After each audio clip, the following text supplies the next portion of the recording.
민수기 25장 1절에서 3절 말씀입니다.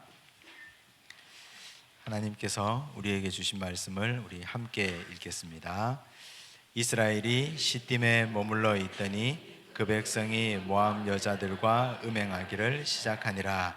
그 여자들이 자기 신들에게 제사할 때에 이스라엘 백성을 청하매 백성이 먹고 그들의 신들에게 절함으로 이스라엘이 바알 보올에게 가담한지라. 여호와께서 이스라엘에게 진노하시니라. 아멘. 자, 오늘은 죄에 대해서 함께 공부하는 시간입니다. 지난 시간에 인간이 어떤 존재인지를 공부를 했고, 인간의 본질을 제대로 알려면 자기 자신을 보면 된다 그랬습니다. 나는 흙으로 빚어진 하나의 인간이기 때문에 나를 제대로 잘 살피면 인간이 어떤 존재인지 충분히 알 수 있습니다. 그리고 또 진짜 인간이 어떤 존재인지를 알려면 끊임없이 우리가 받는 유혹이 있는데 그 유혹이 죄의 유혹 아니겠습니까? 그래서 오늘은 죄란 무엇인가, 죄의 본질은 어떤 것이고 하나님은 죄를 어떻게 다루시는지, 그리고 우리가 이 죄를 이겨내기 위해서는 어떻게 살아야 하는지를 함께 공부하도록 하겠습니다. 먼저 들어가며 제가 읽겠습니다. 잘 따라오시기 바랍니다. 자유의지를 잘못 사용한 인간이 저지른 사망으로 가는 심각한 잘못이 바로 죄입니다. 죄 문제에 걸려 영원한 생명을 잃고 낙원에서 쫓겨나고 황무한 세상에서 목적도 없이 유리방황하는 인생을 살다가 이 땅의 장막집이 무너지면 영원한 형벌로 떨어질 인생이 인간이었습니다. 그러나 하나님께서는 죄 가운데 살아가는 인생을 긍휼히 여기시고 아들 그리스도를 이 땅에 보내셨습니다. 그리스도를 믿고 구원받은 백성들은 죄와 사망에서 해방되어 영원한 생명을 누리게 된 것입니다. 그러나 사탄은 포기하지 않았습니다. 지금도 여전히 죄를 통해서 인간을 유혹합니다. 이렇게 끈질긴 죄의 정체는 무엇인지 살펴보겠습니다. 죄는 인간을 하나님과 끊어 놓았습니다. 원래 죄가 들어오기 전에 하나님과 인간은 친밀한 관계였고 서로 함께 매일같이 정해진 시간에 산책하는 사이였습니다. 그런데 죄가 들어오고 나서부터 인간과 하나님 사이는 단절되었고, 그리고 그때부터는 사망이 우리 인생을 지배하게 되었습니다. 그런데 하나님께서는 아들 예수 그리스도를 이 땅에 보내시고 끊어진 관계에 다리를 놓으셨습니다. 그것이 중보자 예수 그리스도가 되겠죠. 그런데 그렇다고 사탄도 포기하지 않습니다. 계속 그 중보의 다리를 끊으려고 계속해서 죄가 우리를 유혹합니다. 잘만 하면 얼마든지 인간을 하나님과의 관계에서 끊어 놓을 수 있기 때문에. 그래서 오늘 이 죄의 정체에 대해서 한번 보겠습니다. 먼저 죄의 시작을 살펴봐야 되는데 원죄가 있습니다. 원죄. 이 원죄에 대해서는 여러 신학적 견해가 있지만 짧게 한마디로 얘기하면 우리가 타고난 죄성을 말합니다. 태어날 때부터 우리 인간이 가지고 태어난 죄의 본성. 저는 어린아이들은 아주 해맑고 깨끗하다고 생각했거든요. 근데 제가 아이를 셋 키워보면서 아니라는 걸 아주 절실하게 깨달았습니다. 기어다니는 아이가 이제 막 벽을 짚고 일어서서 막 그런 말을 하려고 하는데 땅바닥에 개미가 이렇게 지나가니까 누가 시키지 않았는데 발로 개미를 밟는 거예요. 그냥 밟는 게 아니라 밟아서 짓이깁니다. 제가 깜짝 놀랐습니다.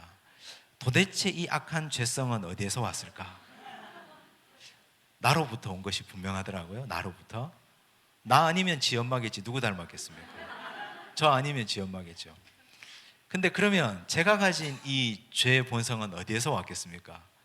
우리 아버지 아니면 우리 어머니겠죠.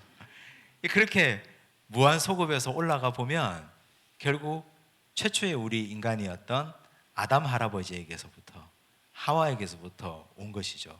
그걸 우리는 원죄라고 합니다. 타고난 죄성. 우리가 태어날 때부터 아무리 순백의 깨끗함을 가지고 태어난 어린아이라 하더라도 가지고 있는 죄의 본성, 이걸 원죄라고 하죠. 근데 그냥 막연히 원죄라고 하면 그 원죄는 아담 때문에 빚어진 죄로구나 이것만 생각하고 죄의 본성에 대해서 더 깊이 이해하지 못합니다. 근데 원죄에는 두 가지 특징이 있습니다. 한번 보겠습니다. 원죄 이전에 하나님께서 명령을 하나 하셨는데요. 창세기 2장 17절에 보니까 이렇게 말씀하셨습니다. 선악을 알게 하는 나무의 열매는 먹지 말라. 네가 먹는 날에는 반드시 죽으리라 하시니라. 여기 반드시 죽으리라 하시니라 이 말은 하나님이 그냥 엄포용으로 하신 말씀이 아니고 진실입니다. 그리고 이건 하나님과 인간의 관계가 끊어짐으로 영혼의 죽음을 당할 것이다 라는 하나님의 명령, 말씀, 선언이었습니다. 그런데 이걸 깨면 원죄가 되는 거죠. 근데 인간이 깨었습니다. 보십시오. 뱀이 와서 유혹합니다. 3장 창세기 3장 1절에 보니까 그런데 뱀은 여호와 하나님이 지으신 들짐승 중에 가장 간교하니라. 뱀이 여자에게 물어 이르되 하나님이 참으로 너희에게 동산 모든 나무의 열매를 먹지 말라 하시더냐. 이건 뱀이 하와에게 들어와 있었던 하나님의 말씀을 혼잡케 하는 말입니다. 하나님은 먹는 날에는 반드시 죽는다 그랬잖아요. 그런데 뱀이 물을 때 참으로 먹지 말라 하시더냐 이렇게 물었습니다. 이건 하나님의 말씀을 혼잡하게 하는 겁니다. 그래서 헷갈리기 시작했어요. 원죄의 시작은 말씀이 혼잡해진 것입니다. 원래 순수한 말씀, 하나님이 주셨던 원래의 그 말씀에 첨가물이 들어오기 시작한 것입니다. 그리고 그 말씀의 앞뒤를 바꿔놓고 이 말씀의 진리가 어지럽혀지기 시작한 겁니다. 이것이 원죄의 시작입니다. 이 죄의 시작은 다른 것이 아니고 말씀이 혼란스럽게 된 것. 말씀은 그냥 말씀 그대로였어요. 하나님이 하셨던 말씀은 이거잖아요. 네가 먹는 날에는 반드시 죽으리라. 근데 사탄이 와서 한 말은 하나님이 참으로 너희에게 동산 모든 나무의 열매를 먹지 말라 하시더냐. 참으로라는 말을 붙임으로 말씀을 의심하게 했고 말씀을 혼란스럽게 했습니다. 원죄의 시작은 말씀이 혼잡하게 된 것이다. 그리고 죄를 지을 때 하와가 결정적으로 죄를 짓게 된 이유가 무엇입니까? 보시면 뱀이 꾀입니다. 창세기 3장 4절에서 6절에 보면 결코 죽지 아니하리라 한 다음에 너희가 그것을 먹는 날에는 너희 눈이 밝아져 하나님과 같이 되어 선악을 알 줄 하나님이 아심이니라. 지난주에 인간 할 때도 공부했잖아요. 하나님과 같이 되어 교만입니다. 말씀이 혼잡게 되고 교만의 죄가 들어왔습니다. 저거 먹으면 내가 하나님처럼 될 수 있대. 내가 저거 먹으면 하나님처럼 내가 눈이 밝아지고 선악도 분별하고 분별력도 생기고 높아질 수 있대. 이게 마음속에 들어오기 시작하면서 그때부터 정신이 혼미해진 것입니다. 그래서 선악과를 따먹은 것이죠. 그러므로 원죄는 말씀이 혼잡하게 되고 교만하게 되고, 이 첫 번째 죄, 말씀이 혼잡과 교만하게 된 것은 지금도 우리에게 내려오고 있지 않습니까? 지금도 이단들은 이 두 가지가 이단의 존재 근거입니다. 이단들은 말씀을 혼잡하게 합니다. 자기들 마음대로 해석합니다. 자기들 마음대로 그리스도를 자기라 하지를 않나, 보혜사 성령을 누구라고 하지를 않나, 말씀을 혼잡하게 꽤 맞춥니다. 말씀이 혼잡하게 된 그 원죄가 지금까지 계속 인간의 피 속에, 인간의 역사 가운데 지금도 살아서 흘러오고 있다는 사실. 교만이 계속 우리 인생을 괴롭히지 않습니까? 드러내놓고 교만한 건 아마추어나 하는 짓이에요. 진짜 프로들은 속교만이 얼마나 대단한지 모릅니다. 겉으로는 권사님, 집사님, 누구누구님 이렇게 하죠. 그런데 정말 속으로는 그래도 내가 너보다는 나은데 하는 게 다 있잖아요. 다 마음속 깊이 저 깊은 곳에 묻어두고, 부부관계도 항상 그렇지 않습니까?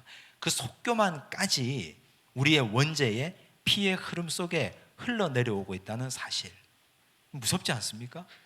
인간은 누구나 원죄의 죄성을 가지고 있는데 말씀이 혼잡게 되고 그리고 교만한 거, 이건 원죄의 흐름이라는 사실을 기억하셔야 됩니다.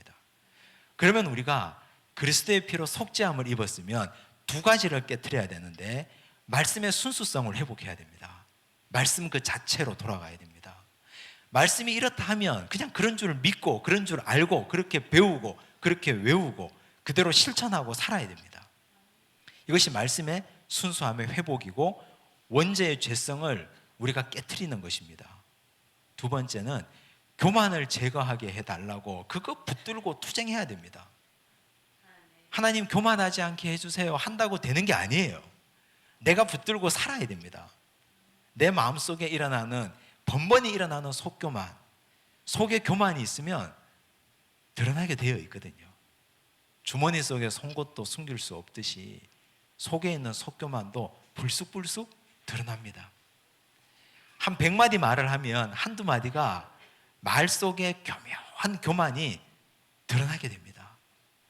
그 교만은 사람을 찔러서 주변 사람들에게 상처를 줍니다. 그래서 그 사람이 그 말에 걸려 넘어져서 신앙생활 하다가 크게 다칩니다. 이걸 제거하지 않으면 우리는 원죄의 흐름에서 벗어날 수가 없습니다. 말씀의 순수함을 회복하고 교만을 깨고 그래야 우리는 사탄의 노름에서 이겨낼 수 있습니다. 이것이 원죄입니다. 자, 이 원죄의 결과를 한번 보십시다.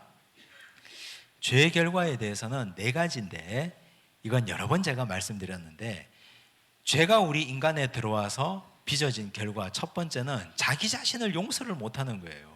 보시면 창세기 3장 7절에 이에 그들의 눈이 밝아져 자기들이 벗은 줄을 알고 벌거벗은 줄을 알면 본능적으로 어떻게 됩니까?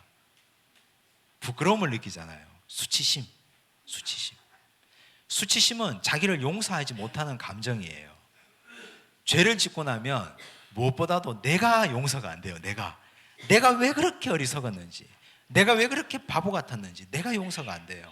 자기와의 화해가 되지 않습니다. 그래서 죄가 이렇게 무서운 겁니다. 죄가 들어와서 죄를 계속 짓고 나면 다른 사람들은 너 괜찮아 그럴 수 있어 라고 말하는데 그런데 내가 그럴 수 없는 거예요. 내가 나 자신과 화해가 안 되는 거죠. 그런 세월을 수십 년 살다가 자기를 파괴하는 인생들이 굉장히 많습니다.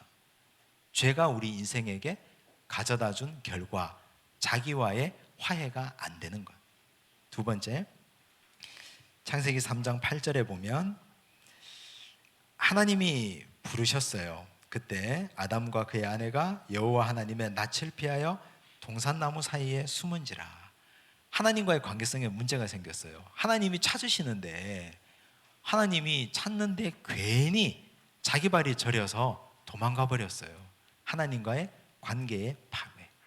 세 번째, 3장 12절에 보면 아담이 이르되 하나님이 주셔서 나와 함께 있게 하신 여자 그가 그 나무 열매를 내게 주므로 내가 먹었나이다. 인간과 인간 관계의 파괴. 이는 내 뼈 중에 뼈 살 중에 살이니라 고백했던 그 아담의 고백이 이제는 이 여자가 나에게 주므로 내가 먹었습니다. 책임 전가를 하고 있잖아요. 죄를 지으면 서로 남 탓하기 바빠요. 내 탓입니다. 제가 잘못했습니다. 모두가 제 불찰입니다 라고 사람들은 말하지 않아요. 죄를 지으면 남 탓하기 바쁩니다. 네 번째, 창세기 3장 18절 19절에 보면 땅이 내게 가시덤불과 엉겅퀴를 낼 것이라. 자연과 인간의 관계가 깨어집니다. 요즘 자연 파괴가 얼마나 심각합니까? 환경 파괴가 얼마나 극심합니까? 오늘도 미세먼지가 많았잖아요. 이건 우리 인간이 죄를 지어서 죄로 인한 결과들입니다. 죄로 인한 결과 4가지. 내가 나를 용서하지 못하고 하나님과의 관계가 파괴되고 인간과 인간의 관계가 문제가 생기고 인간과 자연의 관계가 문제가 생겼습니다. 우리 주변에서 이런 일이 일어나고 있다면 이건 모두가 죄로 인한 결과라고 생각하시면 됩니다. 그러면 그리스도가 오시면 이 4가지 문제가 한꺼번에 해결이 됩니다. 예수께서 오셔야 이게 해결이 됩니다. 예수님이 오시면 내가 용서하지 못했던 내 자아도 용서가 되고 회복이 되고 하나님과 나와의 깨어졌던 관계도 다리가 놓여서 건너갈 수 있고 인간과 인간 사이에 막혀졌던 담이 하나님 예수께서 오심으로 그 담이 둘이 하나가 됩니다. 자연이 우리에게 용서의 화해에 손을 내밀어 줍니다. 이것이 예수께서 우리 인생에게 오심으로 일어난 결과들입니다. 나중에 종말이 이르면 새하늘과 새 땅이 창조되어서 이런 것들이 단번에 회복이 됩니다. 죄는 이런 결과를 주었고 예수님은 여기에서 새로운 회복의 은혜를 준다는 사실을 기억하시기를 바랍니다. 이제 그뿐만 아닙니다. 죄로 인한 결과는 가정의 불행을 가져왔는데요. 가정의 불행을 보시면 그 다음 페이지를 넘기시면 54쪽에 가인이 그의 아우 아벨에게 말하고 그들이 들에 있을 때에 가인이 그의 아우 아벨을 쳐 죽이니라. 죄로 인해서 그 가정이 에덴에서 쫓겨났죠. 이제 들판에서 살면서 가정에서 살인 사건이 일어났습니다. 죄로 인해서 부모와 자식이 쫓겨나서 그 죄로 인한 결과로 가정에 또 다른 불행의 싹이 피어났습니다. 네 번째, 이 가정만 불행해진 것이 아닙니다. 원죄로 인해서 온 인류가 불행해졌습니다. 로마서 5장 12절에 보니까 그러므로 한 사람으로 말미암아 죄가 세상에 들어오고 죄로 말미암아 사망이 들어왔나니. 죄는 이렇게 놀라운 파급 효과가 있습니다. 죄는 이렇게 놀라운 영향력이 있습니다. 죄는 가만히 있지 않아요. 죄는 성장해요. 아담과 하와의 원죄로 말미암아 가정에 문제가 생겼죠. 그리고 그 죄가 오늘 우리에게까지 들어왔죠. 제가 아까 말씀드린 것처럼 저희 집 아이들이 어릴 때 개미를 밟아서 짓이겨서 죽일 만큼 죄성이 그들에게 들어왔죠. 이 죄성은 가만히 두면 그리스도의 피 묻은 십자가가 아니면 사람들을 죽이고 파괴하는 데까지 나아가게 될 것입니다. 온 인류가 그 죄성 때문에 다 망할 수밖에 없게 되었습니다. 죄는 성장합니다. 죄는 굉장히 무섭습니다. 죄는 발전한다는 사실. 그리고 이 죄의 본성 중에 아주 특별한 것은요, 죄는 성령을 따라합니다. 우리 지난번에 성령 공부할 때 성령이 임하는 두 가지 유형 중에 디모데처럼 성령이 임하는 유형을 말씀드렸잖아요. 성령이 마음속에 말씀으로 씨앗이 딱 뿌려지면 우리가 하나님을 아버지로 예수 그리스도로 구주로 고백하고 나면 성령이 씨앗처럼 뿌려지고 그 위에 말씀과 기도와 찬양과 예배를 잘 공급하면 성령이 잘 자란다 그랬습니다. 성령이 충만하게 되면 죄를 누른다 그랬습니다. 그런데 죄도 성령과 똑같이 성장합니다. 죄가 먹을 수 있는 양식을 자꾸 공급하면, 죄가 먹을 수 있는 양식을 주면 죄도 자라요. 한 사람으로부터 말미암은 죄가 지금 온 인류를 지배하고 있는 것은 죄가 성장했기 때문입니다. 그래서 죄는 단절하는 것이 중요합니다. 끊어버려야 돼요. 어떤 유혹이 있을지라도, 어떤 문제와 어떤 아픔이 있을지라도 잘라내는 것이 중요합니다. 그래서 결단이라고 말하잖아요. 결단, 잘라낸다. 잘라내는 결단이 무엇보다도 중요합니다. 묻고 잘라내버리는 거예요, 죄는. 이제 3번을 보시면요, 인간이 짓는 죄입니다. 그런데 이 인간은 어떤 인간입니까? 원죄 아래에 있는 인간. 원죄는 말씀이 혼잡해졌고 그리고 교만의 속성이 있는 것이 원죄라 그랬습니다.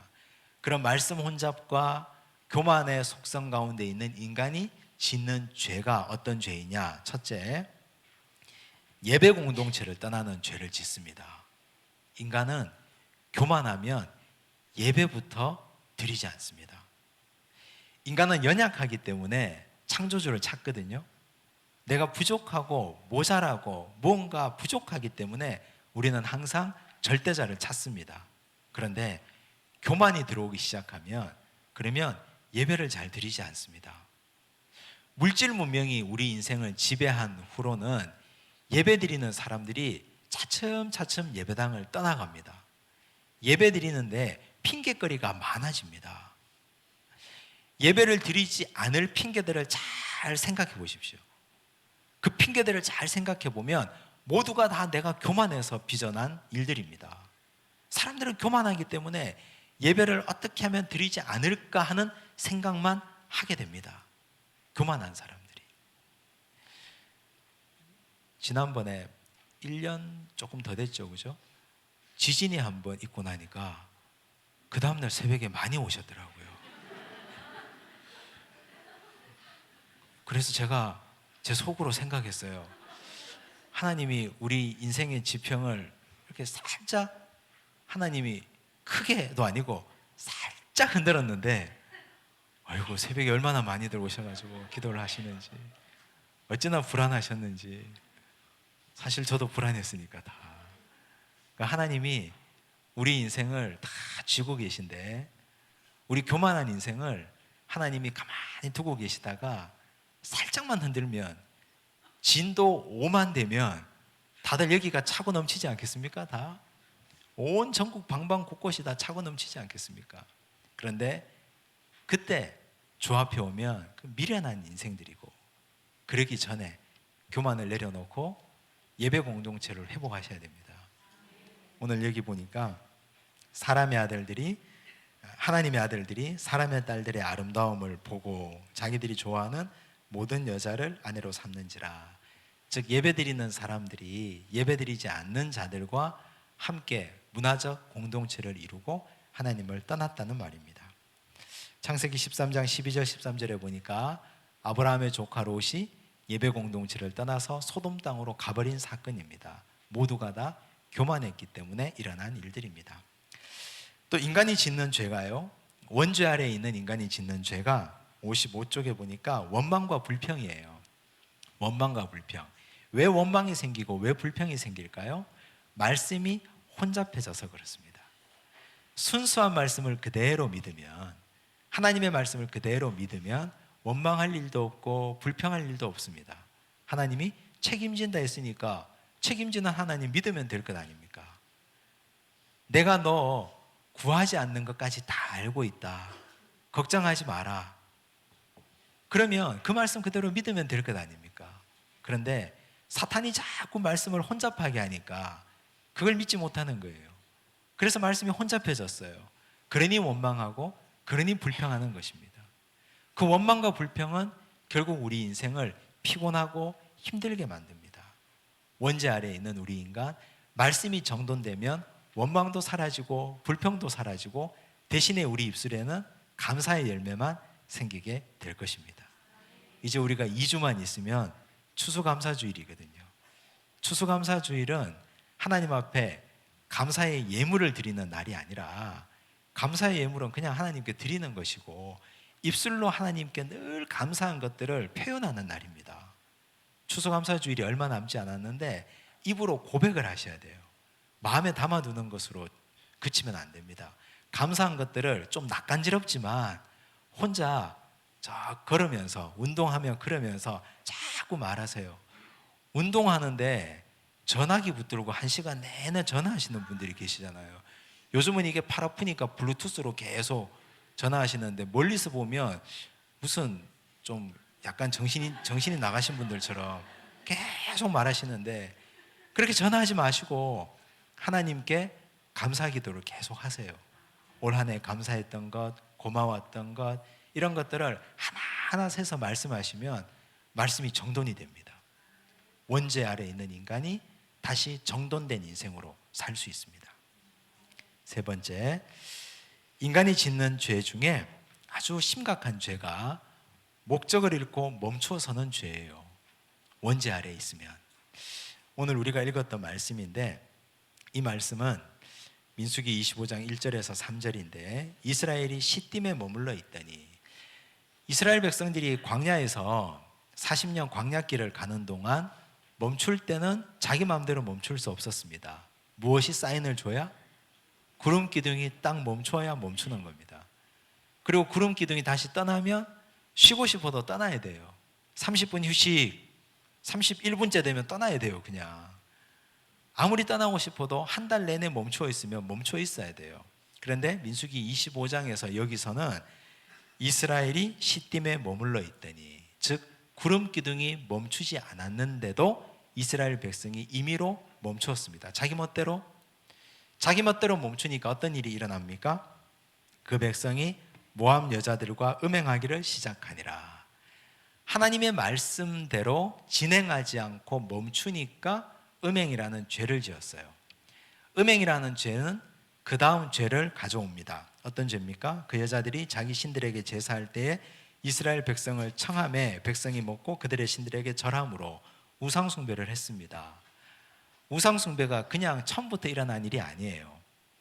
일단 멈추었고요. 그 다음에 여인들이 유혹을 했고, 유혹에 넘어갔고, 넘어간 이후에 여인들이 우리 식탁으로 초대를 합니다. 우리가 식사 대접할게요. 그럼 가서 먹어요. 먹으면 술이 따라오겠죠? 술을 마셔요. 정신이 혼미해져요. 자, 여기는 우리 신전인데 다른 것 필요 없고 무릎만 한번 꿇어주시면 됩니다. 절 봐서 해주실 수 있죠? 이렇게 하면 그까짓것 한번 하지. 술 한잔 먹고 열도 오르고 호기롭게 이방의 신전에서 무릎을 꿇습니다. 이게 우상숭배예요.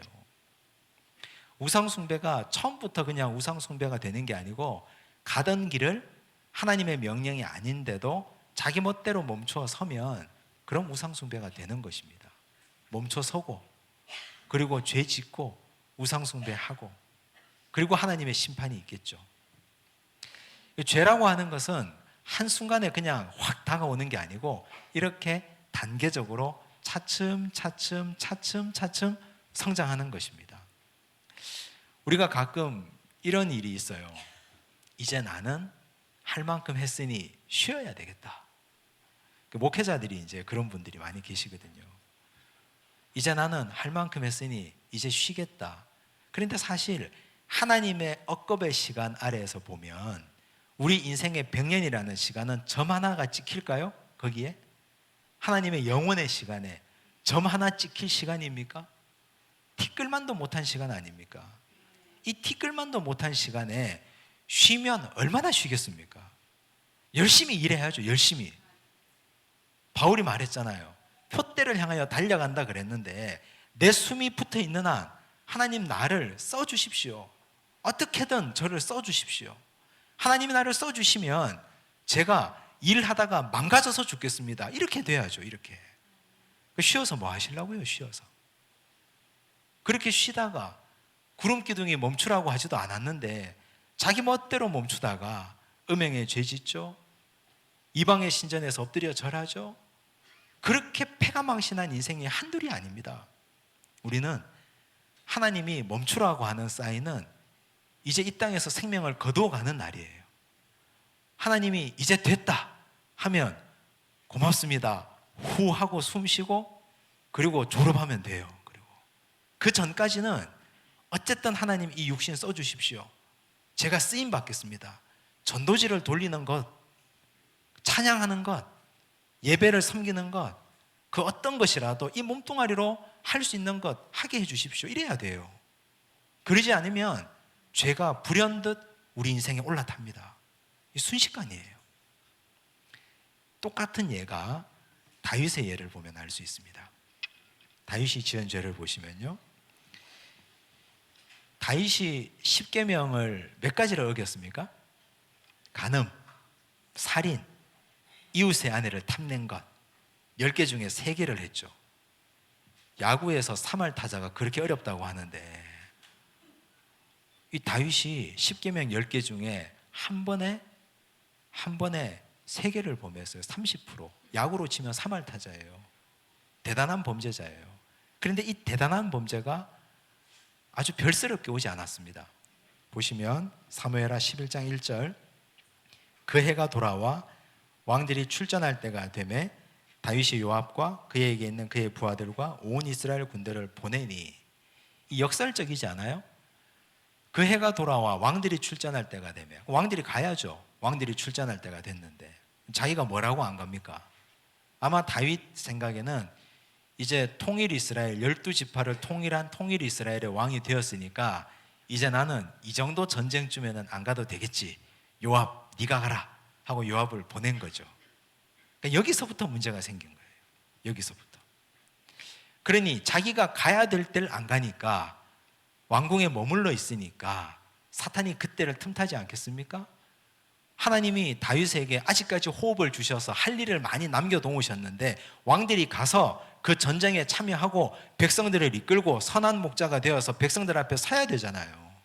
그런데 그 왕이 왕궁에서 거닐며 낮잠 자고 오침하고 저녁에 옥상이나 산책하고 있으니까 여인이 목욕하는 모습이 보이겠죠. 그것이 바로 죄의 시작이에요. 여기서 중요한 것은 그 이전까지 다윗의 위치는 누군가를 보낼 위치가 아니었어요. 누군가를. 여기 보시면 다윗이 요압과 그에게 있는 그의 부하들과 온 이스라엘 군대를 보냈다 그랬잖아요. 보낼 위치가 아니었어요. 자기는 심부름 하는 위치였어요. 보낼 위치가 될 때 조심해야 돼요. 보낼 위치가 되었을 때. 그 다음 봅시다. 죄의 발전이 있는데요. 사무엘하 11장 3절 4절에 보니까 역시 성경이 이렇게 말하죠. 다윗이 사람을 보내 그 여인을 알아보게 하였더니, 또 보냈다는 말을 해요. 4절에 다윗이 전령을 보내요 그 여자를 자기에게로 데려오게 하고, 자기 마음대로 사람을 부릴 수 있을 때 그때 조심해야 돼요. 그 이전까지는 다윗은 그런 위치에 있지 않았거든요.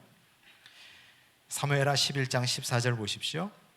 아침이 되면 다윗이 편지를 써서 우리아의 손에 들려 요압에게 보내니, 요압에게 편지 써서 보냈어요. 우리아를 제일 앞선에 보내서 맞아 죽게 해라. 자, 그러면 우리는 언제 더 조심해야 될까요? 권력이 생길 때, 돈이 생길 때, 누군가를 시킬 수 있을 때, 그때 조심해야 돼요. 내 말 한마디에 사람들이 오고 가고 예 하고 순종할 때, 그때 조심해야 돼요. 그때는 태만과 교만이 우리에게 한꺼번에 찾아옵니다. 사탄은 이때를 놓치지 않습니다. 그래서 사람은 몸이 움직여야 돼요. 항상 몸을 게으르게 해서는 죄가 속히 찾아옵니다. 몸을 자꾸 쓰고 내 몸을 움직이고 뭐라도 하려고 하고 자꾸 걸으려고 하고 애쓰고 노력하고 자기 손으로 뭔가를 줍고 허리도 굽히고 그럴 수 있어야 돼요. 이 몸뚱아리가 녹슬지 않도록. 그래야 죄 짓지 않습니다. 죄는 별스럽게 오지 않습니다. 내가 사람을 시킬 수 있을 때, 그때 죄가 순식간에 태만이라는 놈으로 찾아옵니다. 잘 기억하시기 바랍니다. 자, 다윗의 죄의 결과와 심판을 보십시오. 얼마나 무서운 심판을 받았느냐. 사무엘하 12장 10절에 보니까 이제 네가 나를 업신여기고 햇사람 우리아의 아내를 빼앗아 내 아내로 삼았은즉 칼이 내 집에서 영원토록 떠나지 아니하리라. 칼이 다윗의 집을 떠나지 않는다 그랬어요. 무서운 죄죠. 12장 11절에 보니까 중간을 보시면 내가 내 눈앞에서 내 아내를 빼앗아 내 이웃들에게 주리니 그 사람들이 내 아내들과 더불어 백주에 동침하리라. 후궁을 빼앗겨서 백주에 동침하는 비극을 맛보았습니다. 12장 14절에 보니까 이 일로 말미암아 여호와의 원수가 크게 비방할 거리를 얻게 하였으니 당신이 낳은 아이가 반드시 죽으리이다. 다윗과 밧세바 사이에 낳은 아이가 죽었죠. 자, 이런 큰 벌을 받았습니다. 잘 기억하시기 바랍니다. 자, 그렇다면 하나님은 죄를 어떻게 다루시는가? 하나님이 우리가 죄 지으면 즉결 심판하십니까? 하나님 잘 그렇게 안 하세요. 하나님은 기다려주세요. 보십시오. 첫 번째, 기다리고 참으시다. 출애굽기 34장 6절에 보니까요, 여호와께서 그의 앞으로 지나시며 선포하시되 여호와라 여호와라 자비롭고 은혜롭고 노하기를 더디하고 인자와 진실이 많은 하나님이라. 노하기를 더디하고 라는 말이 우리에게 위로가 되죠. 그런데 성경은 언제까지라는 기한을 확정하지 않았습니다. 노하기를 더디하긴 하는데 3번만 참아줄지 4번만 참아줄지 5번째 때릴지 몰라요. 아니면 하나님이 너무 급해서 이놈은 한 번만 참고 2번째 그냥 딱 때릴지 몰라요. 그걸 언제 하나님의 심판의 채찍이 날아올지 우리는 알 수 없습니다. 그런데 하나님이 반드시 그 전에 경고하십니다. 보시면 예레미야 20장 4절에 보니까요, 여호와께서 이와 같이 말씀하시되 보라 내가 너로 너와 내 모든 친구에게 두려움이 되게 하리니 그들이 그들의 원수들의 칼에 엎드려질 것이요 내 눈은 그것을 볼 것이며 내가 온 유다를 바벨론 왕의 손에 넘기리니 내가 그들을 사로잡아 바벨론으로 옮겨 칼로 죽이리라. 이게 하나님의 경고예요. 그런데 우리가 이 경고를 확정적인 예언으로 보시면 안 됩니다. 하나님의 모든 예언은, 선지자들을 통해서 하신 모든 예언은 돌이키면 없게 해주겠다는 말씀이에요. 네가 이 경고를 듣고 돌이키냐? 그래, 그러면 이거 없던 걸로 해주마. 이것이 하나님의 경고의 특징이에요. 하나님이 요나를 통해서 니느웨 성에게 경고하셨잖아요. 40일이 지나면 이 성이 무너질 거라 그랬잖아요. 근데 하나님의 말씀의 권위에 의하면 40일이 지나면 이 성이 무너져야 돼요. 그런데 요나가 가면서 막 선포했죠. 왕에서부터 시작해서 모든 백성들이 다 회개했잖아요. 하나님이 어떻게 해요? 뜻을 돌이키셨어요. 하나님이 자기 말의 권위가 세워지지 않음에도 불구하고 회개했으니까 없던 걸로 다 해주셨어요. 우리는 하나님의 경고를 알아들을 수 있어야 됩니다. 하나님 어떻게 경고하시나요? 하나님이 설교 들을 때, 말씀 들을 때 뜨끔뜨끔하게 찔림으로 경고하시기도 합니다. 또 내가 성경을 읽을 때 나에게 경고하시기도 합니다. 또 우리 가정에 어떤 사건들로 경고하시기도 합니다. 또 때로는 주변 사람들이 지나가는 말로 한마디씩 하는 걸로 나에게 경고하기도 합니다. 이런 것들을 잘 캐치하셔야 됩니다. 그러려면 영적인 안테나가 좀 제대로 서 있어야 돼요. 그래야 이게 하나님의 경고인지 아닌지 알아요.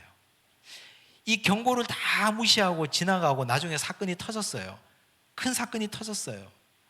그리고 나서 가만히 앉아 생각해 보면 그때 그게 경고였구나. 그때 그것이 나에게 깨달으라고 하나님 하신 말씀이었구나. 이게 전부 다 후회가 되거든요. 그때 후회한들 못하겠습니까? 알아듣지 못했는데. 하나님이 경고하실 때 잘 알아들으셔야 됩니다.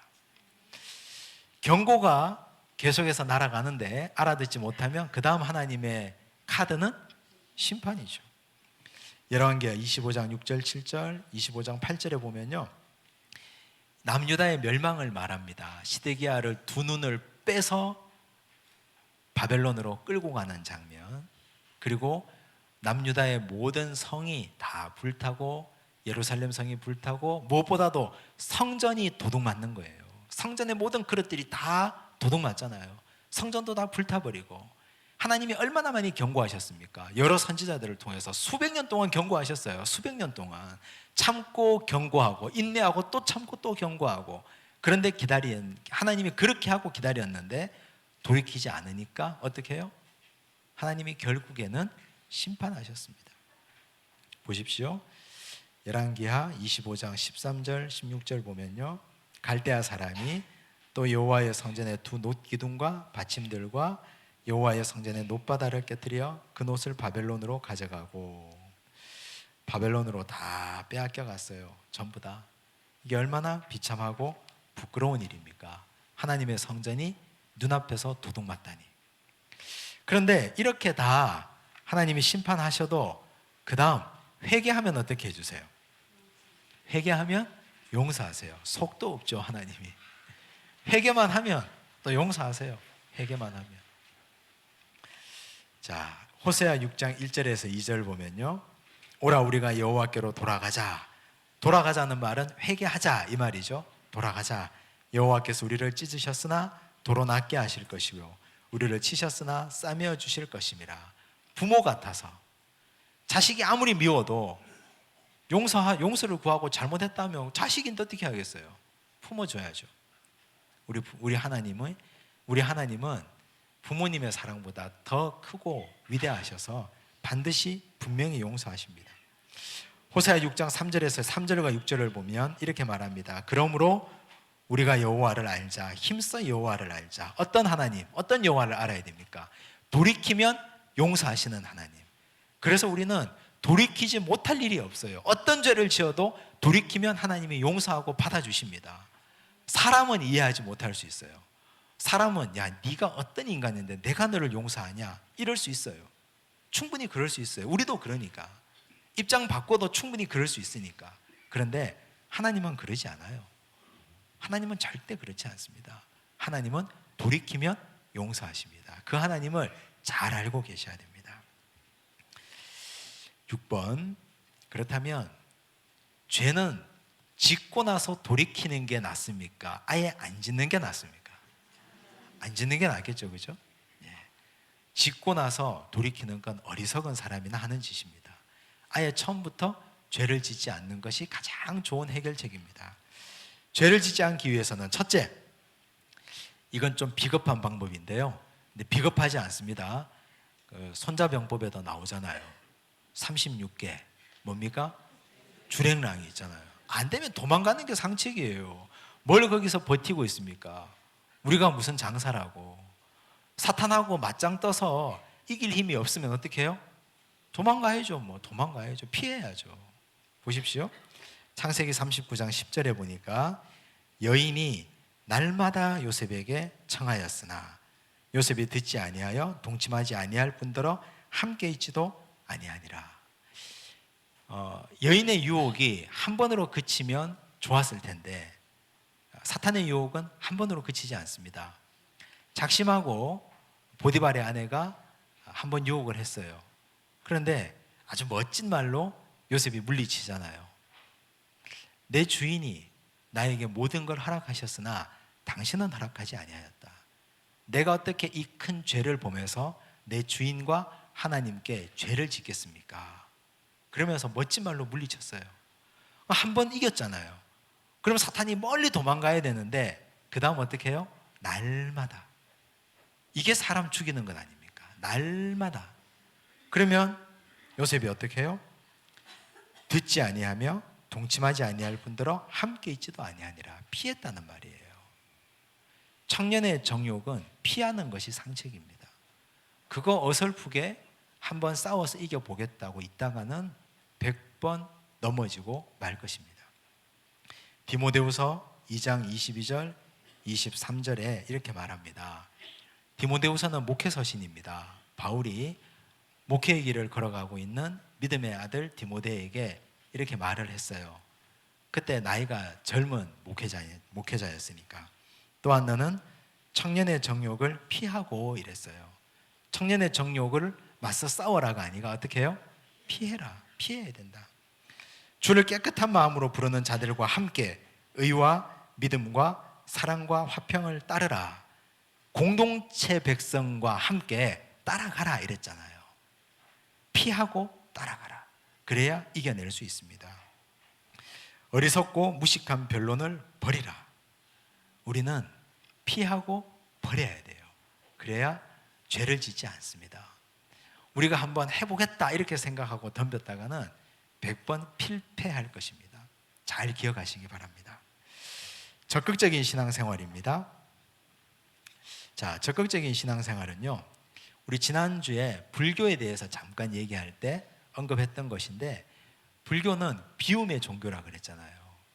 자기를 비워내고 참선을 통해서 자기 안에 있는 여러 걱정들, 삼독, 이 독을 다 비워내는 것이 불교의 철학입니다. 그런데 기독교는 채움의 종교입니다. 비우고 채우지 않으면 더 악한 것이 들어가요. 그래서 우리는 비우는 것으로 끝내면 안 되고 채워야 되는데 무엇으로 채울 것이냐가 중요하죠. 성령으로, 하나님의 말씀으로, 영적인 기본 생활로 우리를 채워야 됩니다. 그걸 채우기 위해서는 적극적인 신앙생활이 필요합니다. 보시면 신명기 6장 5절 너는 마음을 다하고 뜻을 다하고 힘을 다하여 내 하나님 여호와를 사랑하라. 여기 다하여라는 말은 소진하다라는 뜻입니다. 소진하여 없어질 때까지 힘과 마음과 뜻, 힘과 뜻과 마음을 온전히 다 소진해서 하나님을 사랑하라. 만약 우리가 하나님을 사랑하는데 내 힘과 뜻과 마음을 다하지 않으면 우리는 남아도는 이 힘을 어디에 쓸 것입니까? 죄 짓는 데 써요. 이것 아니면 이거예요. 사람들이 다 그렇게 살아요. 자, 물질 하나님 기뻐하시는 데 쓰지 않으면 내 기뻐하는 데 쓸 것 아닙니까? 나를 위해 쓸 것 아닙니까? 나를 위해 쓰다 보면 내가 왕이 되니까 그건 죄 짓는 대로 흘러가게 되어 있습니다. 시간 마찬가지입니다. 나를 위해서 자기중심적으로 시간을 쓰다 보면 결국 마지막에 가면 그 시간으로 죄의 종로를 타고 있다니까요. 그래서 하나님을 향하여 마음과 시간과 뜻과 정열을 다 써야, 그래야 죄 짓지 않습니다. 굉장히 중요한 말씀이죠. 제자의 됨은 누가복음 5장 11절에 그들이 배들을 육지에 대고 모든 것을 버려두고 예수를 따르니라. 버릴 때 요건 남기고 요건 나중에 와서 찾아가고 요건 땅에 묻었다가 나중에 물려주고 이래가지고는 예수를 따를 수 없어요. 마음 한켠에 다른 것들을 숨겨두고는 예수를 따를 수 없어요. 예수를 따르기 위해서는 내 마음에 100% 예수를 채워야 됩니다. 그래야 죄 짓지 않습니다. 자, 그리고 죄를 짓지 않기 위해서는 자기를 잘 알아야 됩니다. 자기를. 내가 어디에 약한가. 사람마다 약점이 있거든요. 사람마다. 자기 약점 잘 아시죠? 자기 약점. 근데 그 약점은 내가 나를 알 뿐만 아니라 하나님도 내 약점을 잘 아시고 무엇보다도 사탄이 내 약점을 잘 알아요. 그래서 넘어진 죄에 또 넘어집니다. 나는 이거 한번 여기 되었기 때문에, 이 문제에 한번 넘어졌기 때문에 나는 그 다음에는 면역이 생겼다. 그건 영적인 세계에서는 있을 수 없는 얘기입니다. 한번 넘어지죠? 또 넘어져요. 우리는 그런 사람들을 보면 저 바보 같은 게 이렇게 욕을 해요. 그런데 속으로 욕하지만 나도 똑같아요. 똑같은 죄에 또 넘어져요. 자기 자신을 잘 알아야 돼요. 삼손 보십시오. 사사기 14장 1절, 삼손이 딥나에 내려가서 거기서 블레셋 사람의 딸들 중에서 한 여자를 보고, 삼손의 약점은 눈이었거든요. 눈. 여인의 아름다움을 보는 눈이 삼손의 약점이에요. 14장에서 한 여자를 보고 그 여자 때문에 한번 심각한 문제가 벌어졌는데 16장 1절에 가니까 삼손이 가사에 가서 거기서 한 기생을 또 봤어요.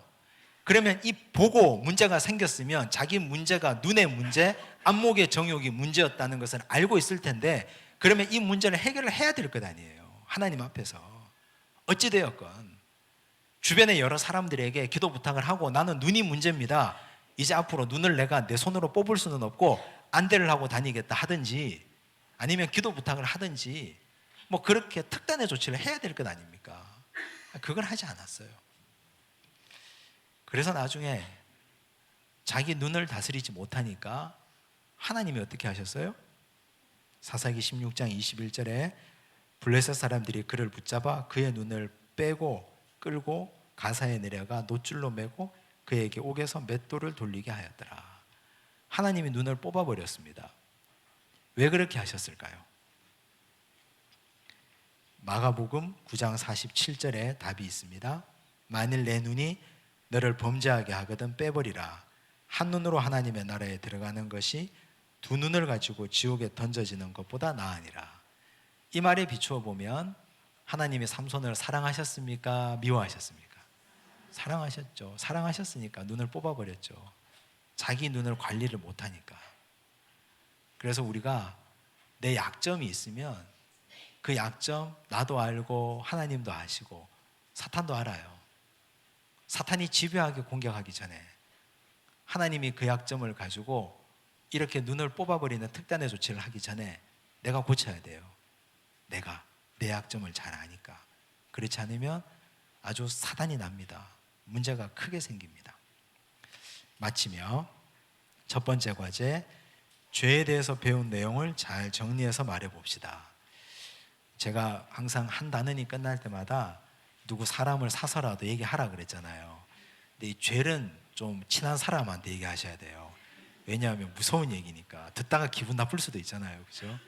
친한 사람한테 죄는 이런 것이다, 죄는 이렇게 들어온다, 원죄는 이렇다, 너 눈 관리 안 하면 뽑아버린단다, 뭐 이런 얘기까지 아주 친한 사람끼리 그렇게 잘 나누시기를 바랍니다. 두 번째 과제, 당신이 지은 치명적인 죄가 인생에 어떤 영향을 끼치고 있는지 깊이 생각하고 정리해서 적어보시기 바랍니다. 이건 혼자 적으셔야 돼요.